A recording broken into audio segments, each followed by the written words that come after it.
Far out in the uncharted backwaters of the unfashionable end of the western spiral arm of the galaxy lies a small, unregarded yellow sun. Orbiting this at a distance of roughly 92 million miles is an utterly insignificant little blue-green planet whose ape-descended lifeforms are so amazingly primitive that two of them still think doing a podcast called Digital Watches Are a Pretty Neat Idea is a pretty neat idea. These podcasters have, or rather had, a problem, which was this. Actually, this is the solution. This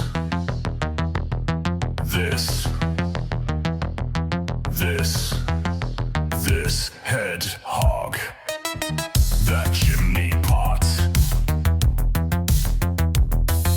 the other pair of Don Alfonso's tweezers.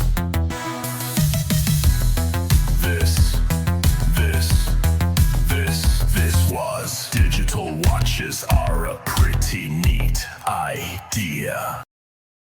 Hey, Jeff, what the hell was that? What?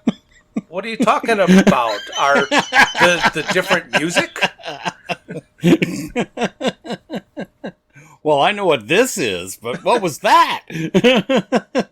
Well, that was some of the most fun I ever had after I discovered an AI music and song generator that was free online. All right.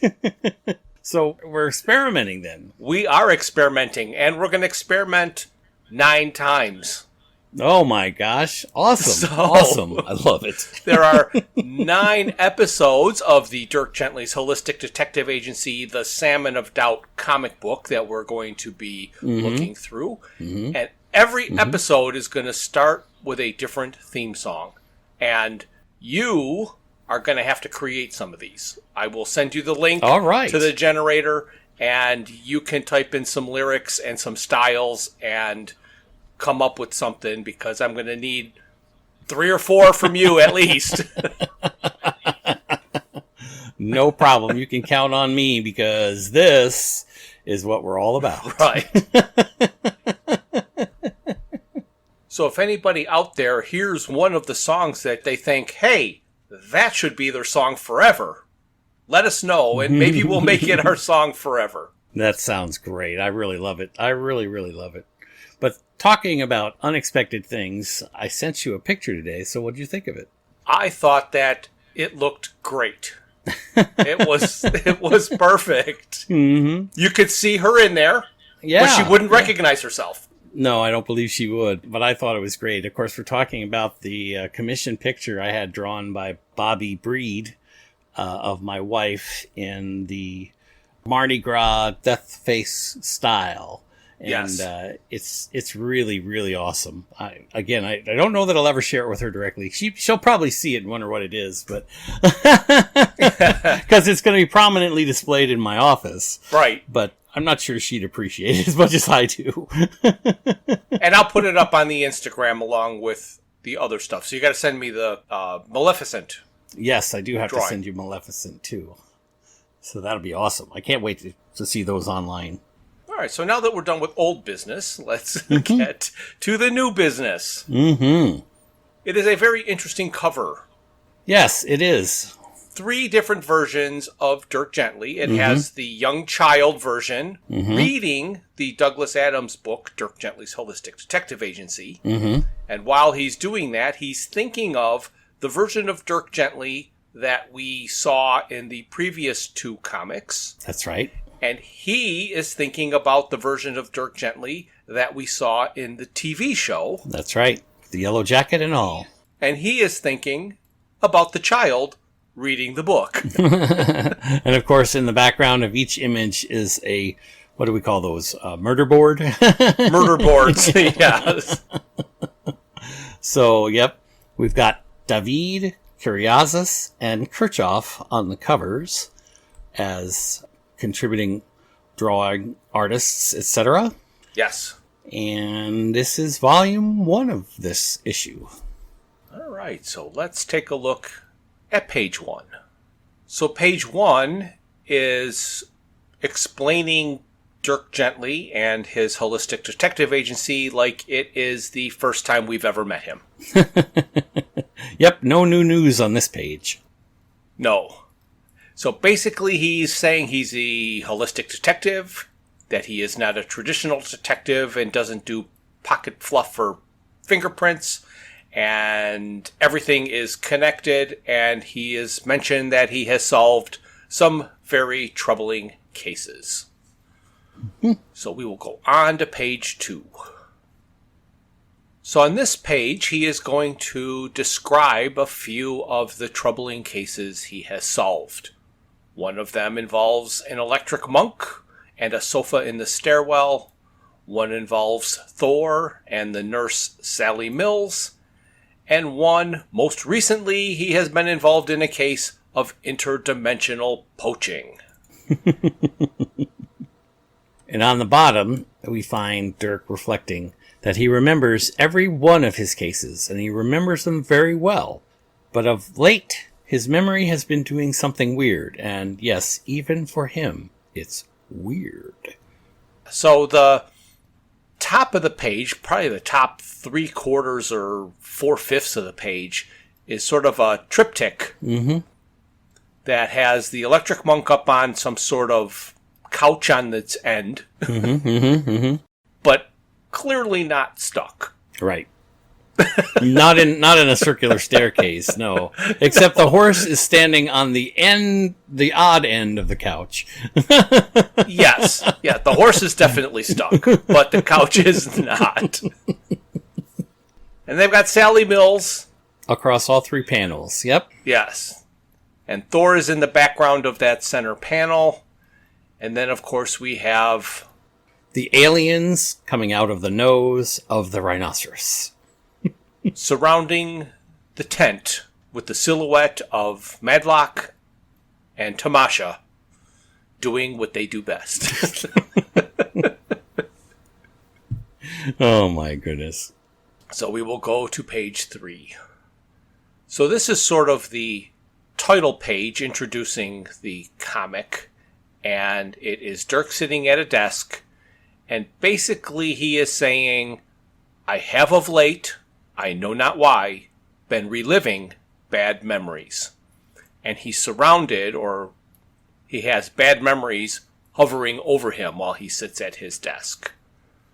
Being bullied by his friends. Imprisoned by the general. Having knives thrown at him by his friend from the institution. And in the lower panel, he looks like he's again in his room at the institution. Right. Lamenting his life. Yes. And in the top right corner, they have a swirling vortex, which has to be his predictive abilities, because there's the 9/11 World Trade Center planes flying into it below that. So he did predict 9/11 according to another one of these comics. On the floor at his feet, there's a ball of string, but I don't see Bernice. There's a cat food bowl, and I see... Bernice is on his lap.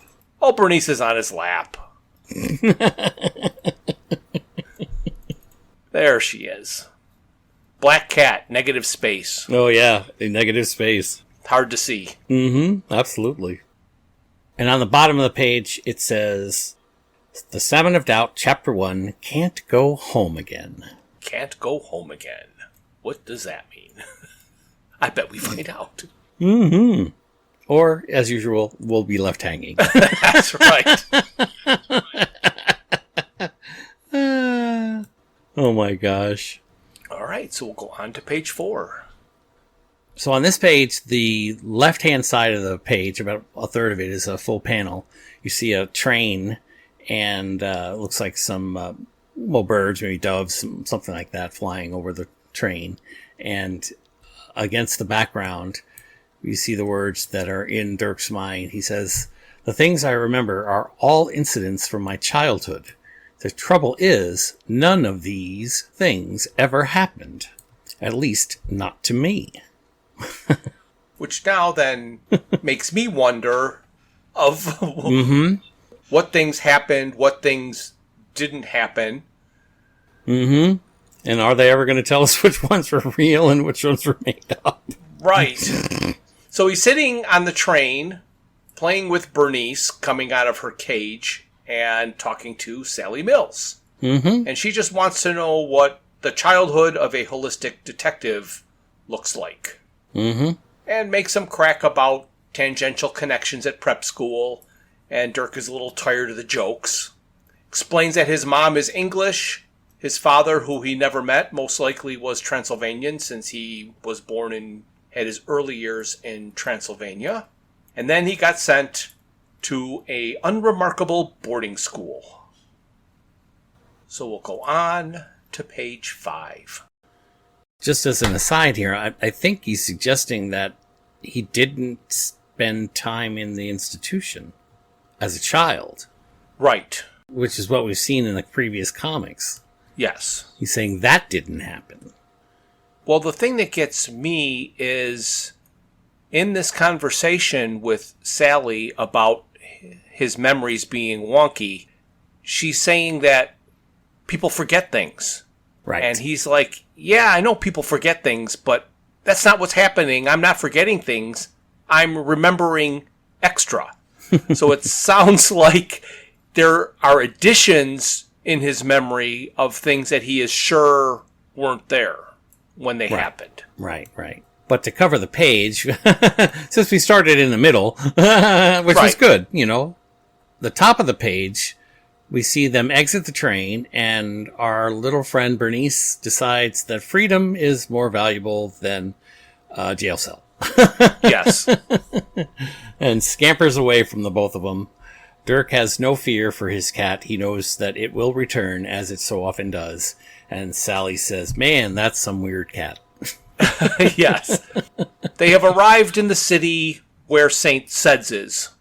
So Dirk is just expecting Bernice to go visit her friends at the theoretical physics lab. Mm-hmm. To be put in another box. Asleep or awake. We don't know which. Right. But then the one thing that is a little bit strange is I'm going to read the last 5 balloons or whatever that Dirk is explaining to Sally. He says, but somehow these new memories are not of my relatively normal, if somewhat lonely childhood, where the only strange thing was, well, me. These are adventures with the American military, of shadowy figures that either kidnapped me or tried to train me, or both, and of a collection of other people with abilities like mine. Not exactly like mine, but not exactly not like mine either. Long experience has taught me to be highly suspicious when my mind starts being full of thoughts not my own. It is one of the things that launched me into my career as a holistic detective. Right, exactly. So like you did say to me, mm-hmm. It does seem that the whole childhood in the institution he believes is a fiction. Right. Basically the whole story plot line of the TV show. Right. So on to page 6. This is just weird. So I guess that's all we're going to see of Bernice. So on this page, Dirk and Sally are continuing their conversation, and she is hoping that being back in Cambridge might prompt something that he wants to remember. And he is screaming that he hasn't forgotten, but they are here because he happens to be his own client, and there's a colleague uniquely qualified to help him find the truth about the past. Or if not actually the truth, at least something not entirely unlike it. Mm-hmm. And that's the top half of the panel. Bottom half, we might have an exit early in issue 1. Exit stage right. What we see is Bernice, again, at the feet of all these people, and she seems to be interested in a spider. Of all things. Mm-hmm. And then we hear what we believe to be the inner thoughts of the cat, where she says, don't get me wrong, I like Dirk plenty, he's cool enough. The dude has a unique aptitude for finding cats. But since that Sally chick started coming around all the time, well, you know, call me old-fashioned, but I think three's a crowd. So, it sounds like Bernice is bugging out, literally. Mm-hmm. As she chases the spider down the alleyway. So we'll go to page 7. So as we watch Bernice continue to stalk the spider down the alleyway, the inner thoughts of Bernice continue. Bernice still doesn't know what Sally is doing, hanging about. They're not mating or anything, and she knows that. Why does she know they're not mating, Brian? Because she said, I would smell that. Right. She's just always freaking there. And she continues to chase the spider down the alleyway, stalks, gets closer and closer, and then all of a sudden, what every horror writer, I think, has to do in their career is do a story about what? A giant freaking spider. Yes, absolutely. It's something like that. Or a zombie spider or something. I'm not sure what it is. Well, the tiny little spider that Bernice was chasing suddenly has a giant foot that almost stomps her, and one hand has grabbed her around the neck and holding her up in the air. Feel sorry for Bernice. She's just such a sad face. Yes. So, page 8. Oh. Definitely not a spider. No. We see a giant troll-like creature Yes. grasping Bernice by the neck. And Oh, and the spider's off to the side. yes, the spider is still there in the trash can. So the spider did not transform. No, you're right. The spider probably lured, come into my lair, said the spider. So spider probably lured Bernice to the troll. In the bottom half of the panel, we get to see a close-up of the troll. And the troll says to Bernice, "Who is a pretty little girl, then?" And Bernice just kind of meows, and then you hear her inner thoughts, which is, Christ in a bucket. They said sexual assault in college towns was up, but this is ridiculous. Also, help, Dirk. Well played, kitty. Describe the troll. Describe the troll. Oh my gosh. The troll has a massive head. Yes. And Kind of like a Ferengi from Star Trek. oh, absolutely right, with small beady eyes and large ears. Yes, and Yes. a bulbous nose. Quite the rack of teeth. It must be like 600 teeth. That's right. 300 on each set. Oh my god. Naked except for a loincloth. That's right. And nobody has cleaned that alleyway in a long time. That's for darn sure. So we will move to page 9. So on this page, we jump back to the story of the book.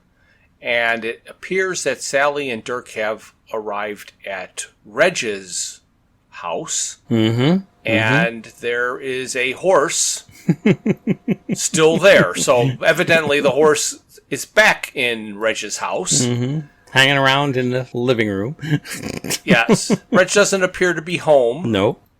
And Dirk is explaining to Sally how he met Reg once, had a deep connection, and then they avoided each other for the rest of his time at St. Sed's. And it appears he's going to take a page out of Richard's book and climb up something and climb through a window to get in. And Reg has a bunch of books on his shelf that you can see in the apartment. Right, and all of them are books you'd expect, like The Lion, the Witch, and the Wardrobe, Prince Caspian of Narnia, The Lord of the Rings, The Hobbit, and Tolkien, of course. And then the one thing that I can't quite figure out is the one that's labeled, looks like either Silver Chair That's what I see. or Silver China. And I'm like, I'm not sure I get that one. No, I don't get Silver Chair or Silver China. It's weird. It would have been better if he had a history of Greece or something. Yeah, yeah, exactly. So we will move to page 10.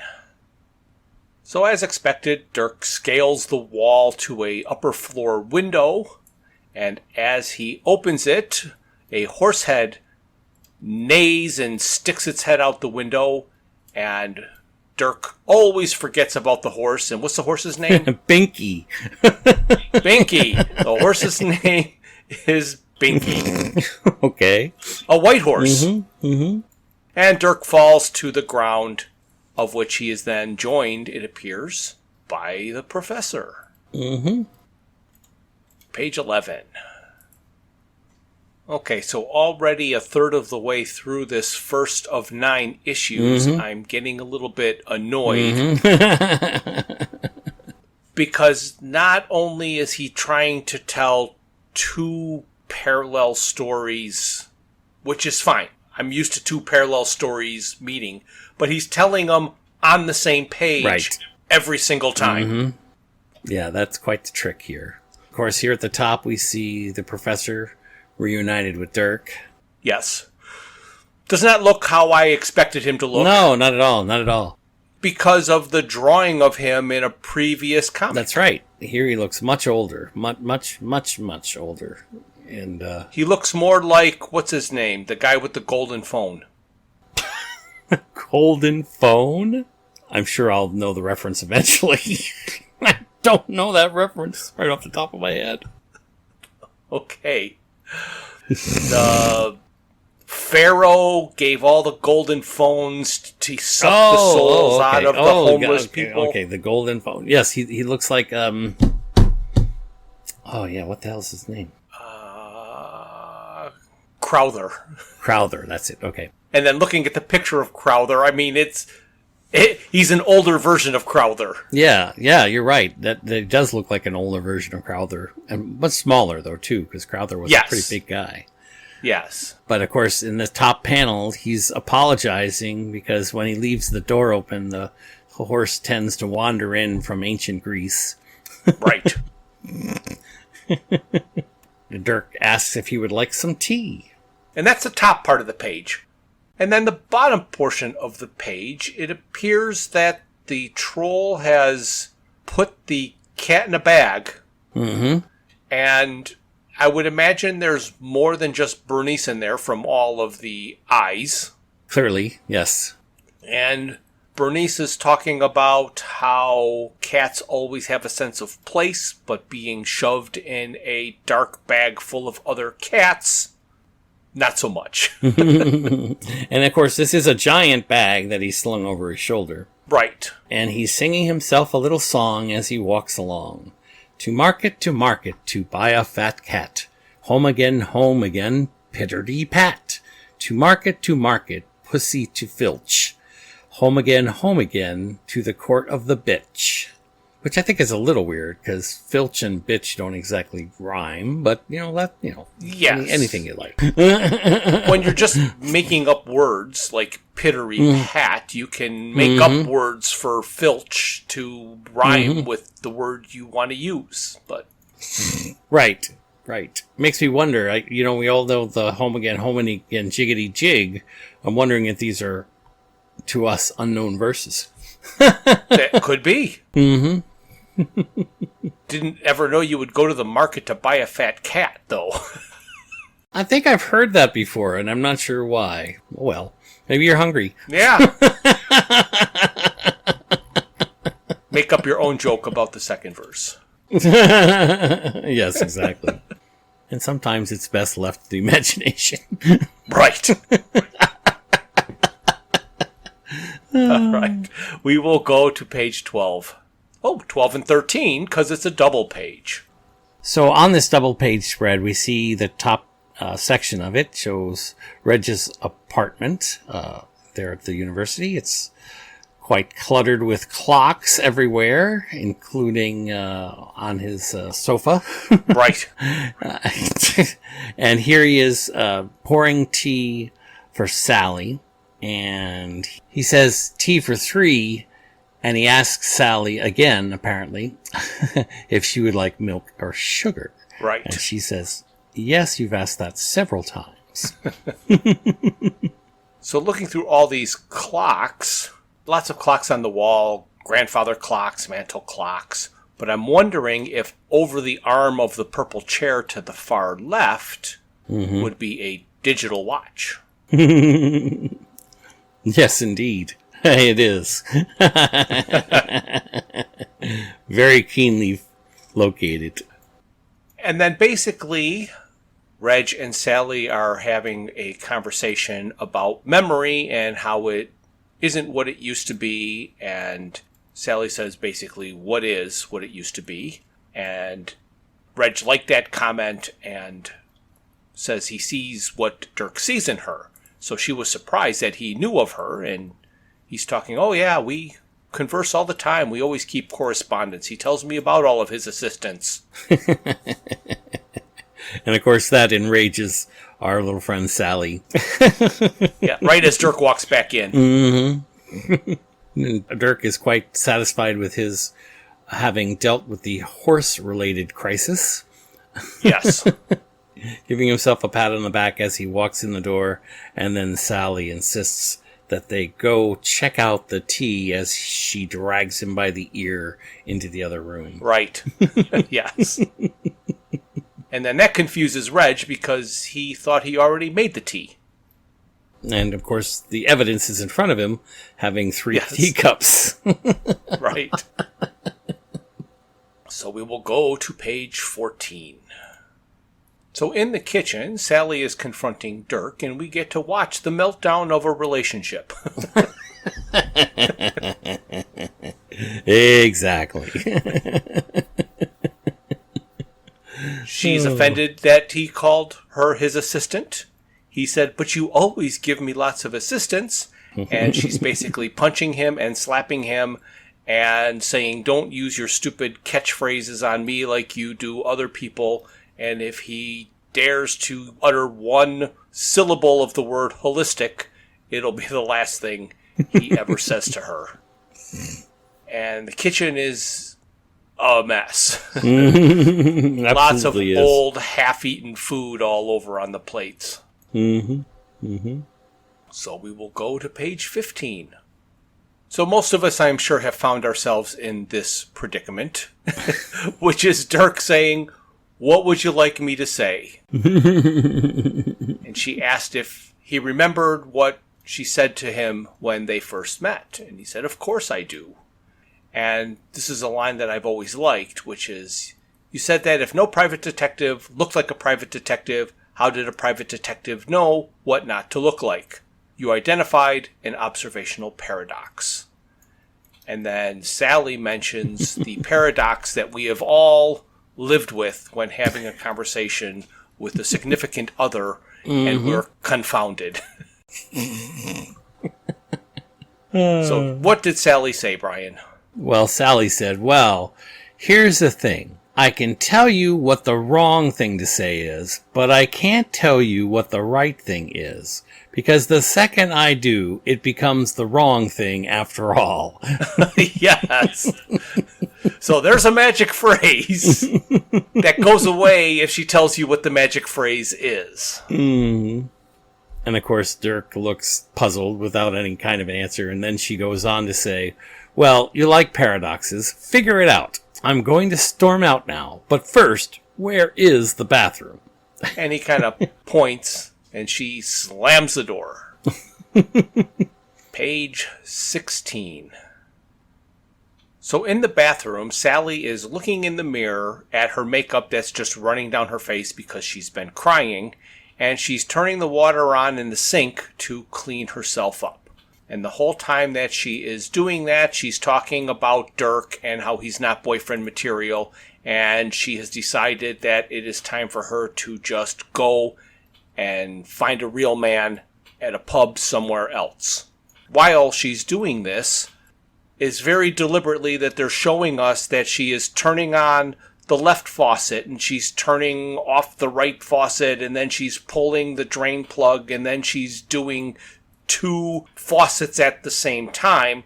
And at that moment, there's a big wow-woom. And when we turn the page, we see that the whole bathroom has just been upended. Things are flying everywhere. And she is completely, what the? Mm-hmm. Mm-hmm. So water is splashing and toothpaste is flying and towels are falling and bottles are breaking and... It's mayhem. Absolute mayhem. Yes. And she finally settles herself enough to grab the door handle and look out the door. And then she says, okay. Yeah. So then to page 18. Meanwhile... Yeah. Doesn't say meanwhile. I know it doesn't, but it ought to, because it's very confusing what's going on at the moment. Right, because evidently Dirk and Reg were having a conversation about the time machine being broken. Mm-hmm. And Dirk has got the abacus, and he is shaking it back and forth, saying, what do you mean it doesn't work? Right, and what's interesting about that, of course, is that we know from his previous experience, it was the abacus was part of the function of the time machine. Yes. To either set the date or whatever it was that it did. But it got burnt out somehow. Right. And it actually isn't the time machine that isn't working. It's just the abacus is no longer the control. Right, right. He had to rewire it. Mm-hmm, mm-hmm. During this time, Dirk is asking for Reg's help. And Dirk wants him to take him back to his childhood. And Reg says, of course, my dear Dirk. What could be more charming than a hop, skip, and jump tour of your childhood? You've definitely come to the right place with your... sorry, I've forgotten. Why have you come here again? And he says, exactly. And then we'll move to page 19. Conversation continues.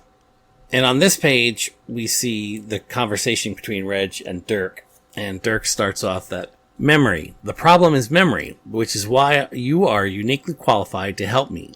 I need you to use the time machine to take me back to the moment of my childhood that I am remembering wrong, so that we can see what really happened and if that somehow has changed. And then Reg says, brilliant. Right. Now we'll be able to get going as soon as your friend finishes using the bathroom. And then Dirk says, oh, I don't think Sally will be coming along with us. Actually, she's, upset. Yeah. Reg says, oh, how unfortunate. But nevertheless, we still need her to finish using the bathroom. And Dirk says, well, why? Because that's where the controls for the time machine are now. I rewired it into the plumbing. I control it from the sink. Makes it terribly convenient if I forget to brush my teeth and need to pop back to the night before to do it. And then, wawoom happens again to them. Mm-hmm. Right. So they are seeing the results of the manipulation that Sally has made to the sink. Right. So page 20. So something I didn't expect is that when she peeked out of the bathroom, I thought she would be looking at Dirk and Reg talking to each other on the sofa. That would have been my assumption. However, she turned to the giant room of television screens, similar to what we saw in the TV show. Right, that's right. And every screen seems to have a piece of Dirk's past. So it's got the present of him and Reg up at the top, and the monk on the horse. Right, right. To the right is the alien creatures, and there's a second version of the alien creatures up the rhinoceros's nose toward the bottom. Right in the middle is Dirk with the yellow jacket. Next to him is Todd. Above them is Todd's sister, and what appears to be 3 of the 4 of the Rowdy Three from the TV show. That's correct. Yep, that's exactly right.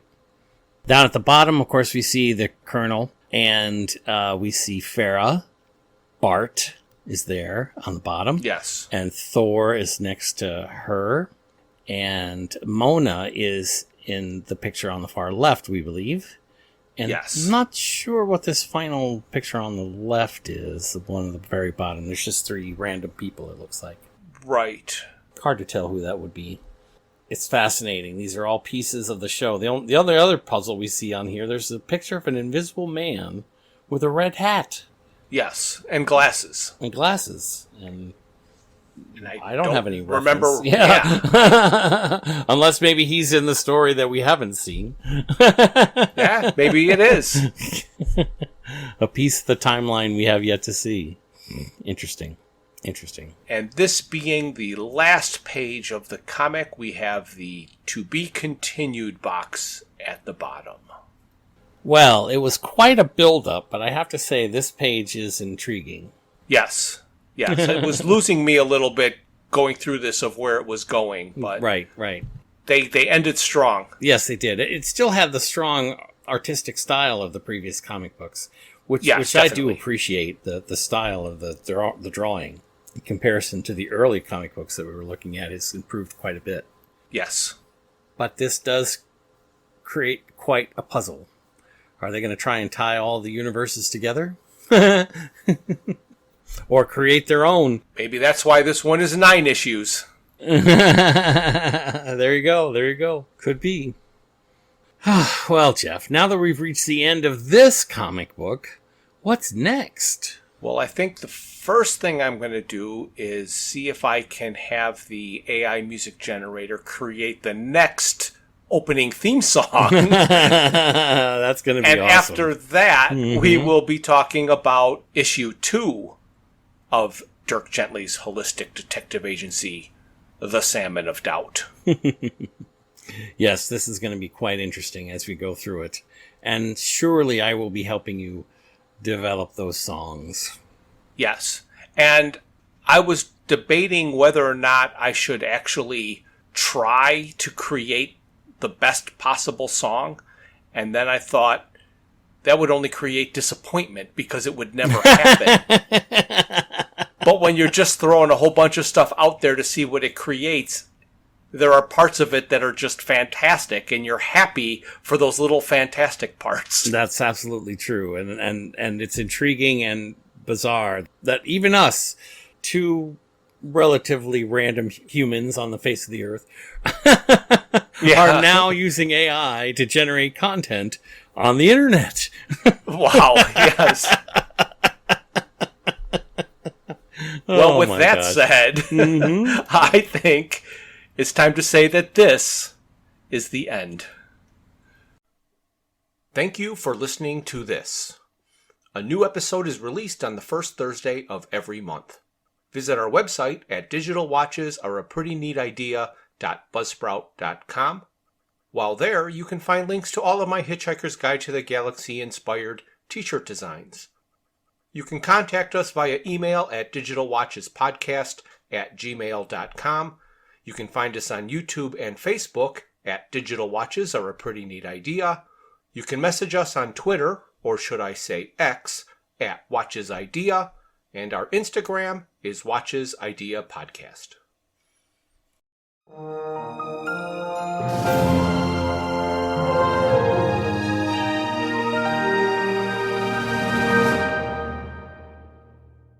This has been a Froods for Thought production.